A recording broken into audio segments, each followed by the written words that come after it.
This is a party political broadcast on behalf of the Pet Dogs Democratic Party. Man's best friend deserves to be heard.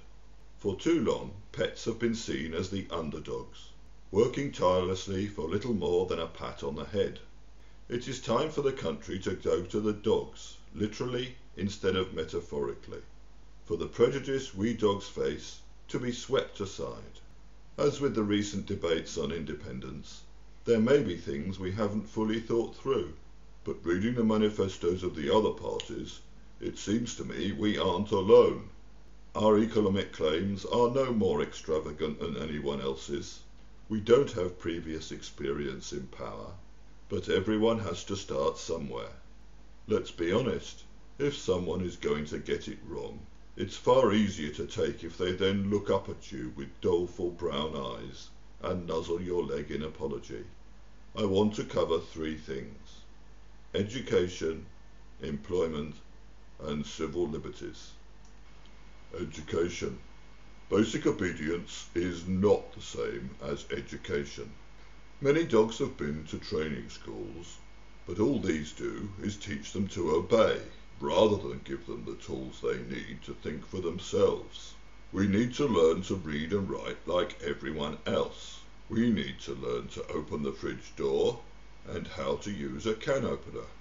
We are restricted to obedience training to keep us in a subservient position. It's time for that to change. The first priority must be to have freely available education for all dogs, regardless of their ability to pay for it. An uneducated dog is ripe for human brainwashing and should be urged to set himself free through education. With education comes the ability to achieve equality, or at the very least, equality of opportunity. With education comes the freedom to make decisions for one's own life. With freedom comes responsibility, and dogs must be ready to show there is more to us than chasing our tails and demonstrating that we can lick parts that humans only dream of reaching. We must rise to the challenge and play an active part in society. Employment. Employment and pensions are at the very heart of all that is wrong with how we are treated. Whether a dog works as a pet, a sniffer dog, or an assistance dog, he or she is fulfilling an important role, and it is time that was recognized. A pat on the head is not adequate recompense for our labours, and despite what a spaniel might tell you, neither are the words good dog. Being paid for our labours is an important step towards independence and dignity. We are not slaves, dependent on the whim of a master. We are free dogs, with rights that need to be upheld. The PDDP calls for the minimum wage for working dogs. Extending the laws on minimum wage and the Working Time Directive to cover all dogs as well as humans is an essential requirement. We must demand the right to have our wages paid directly into our own bank accounts. In turn, those accounts should be accessed only by our own paw print, retina scan, or microchip.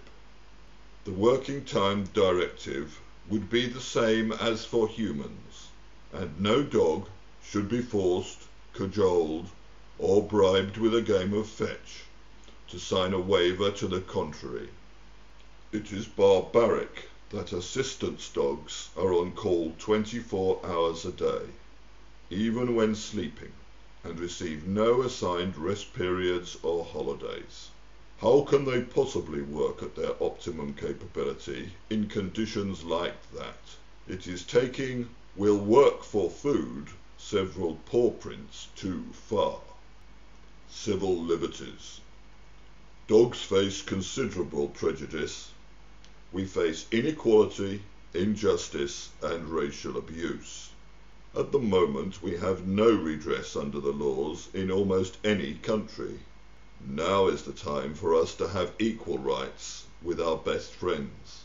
It is time for the Human Rights Act to become the Human and Canine Rights Act, and for the Universal Declaration of Human Rights to be extended to cover dogs. Segregation, discrimination, subjugation and racial abuse have gone paw in hand for centuries. We cannot go freely into many public buildings, and we are even segregated when it comes to beaches and parks. This canine apartheid is unacceptable. There are countries which welcome us, countries which truly embrace the idea that man's best friend should be able to go anywhere with him. It will no longer be legal to ban dogs from parks, beaches, post offices, shops, libraries and hospitals, to name but a few. At this important stage in our country's history, it is time to vote for a more just society. It is time to vote for a society in which 2 legs and 4 legs stand together, where mutual trust and respect engender a wholly new way of working for the common good. It is time to vote for a society in which man and dog work in partnership for a better future for us all. A vote for the Pet Dogs Democratic Party is a vote for your best friend, a vote for the most loyal companion you will ever have. We want what's best for dog and man together. Vote PDDP.